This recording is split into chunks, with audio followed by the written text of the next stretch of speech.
ముఖ్యమంత్రి సొంత నియోజకవర్గం కొడంగల్లో అక్కడ రైతులు, అక్కడ మహిళలు, అక్కడ కొంతమంది పేదవాళ్ళు మా భూములు ఈ ప్రభుత్వం గుంజుకుంటున్నది, మా భూములు ప్రభుత్వం గుంజుకుంటున్న దానికి నిరసనగా మరి మీకు మా కండగా నిలబడాలంటే మన మాజీ ఎమ్మెల్యే పట్నం నరేందర్ రెడ్డి గారు అక్కడ ఇవాళ ఒక పాదయాత్ర మొదలుపెట్టిండు.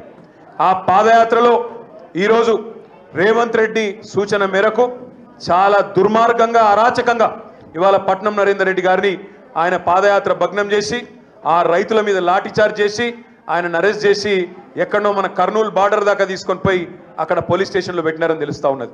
నేను రేవంత్ రెడ్డికి ఒకటే చెప్తా ఉన్నా, పెద్దలు చెప్తారు ముందు ఇల్లు చక్కదిద్దుకోవాలి. నీ కొడంగల్ కాన్స్టిట్యున్సీలనే ప్రజలను ఒప్పించే శాతగానోడివి నువ్వు ఇవాళ రాష్ట్రం మొత్తం నడుపుతానంటే రాష్ట్ర ప్రజలు ఎట్లా నమ్ముతారని నేను అడుగుతా ఉన్నా.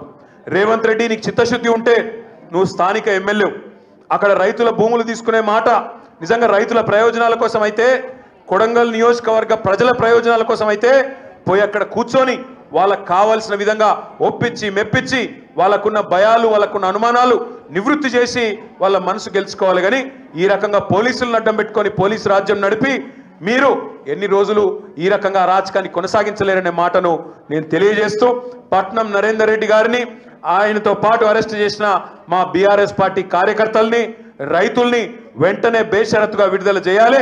ప్రజాభిప్రాయ సేకరణ జరిగిన తర్వాతనే ఇవాళ కాలుష్యకారక పరిశ్రమ ఏది పెట్టినా ప్రజాభిప్రాయానికి అనుగుణంగానే మరి పోవాలని చెప్పి కూడా నేను ఈ ప్రభుత్వాన్ని డిమాండ్ చేస్తూ నరేందర్ రెడ్డి గారిని బేషరతుగా వెంటనే విడుదల చేయాలని చెప్పి కూడా మళ్ళొకసారి డిమాండ్ చేస్తూ జై తెలంగాణ.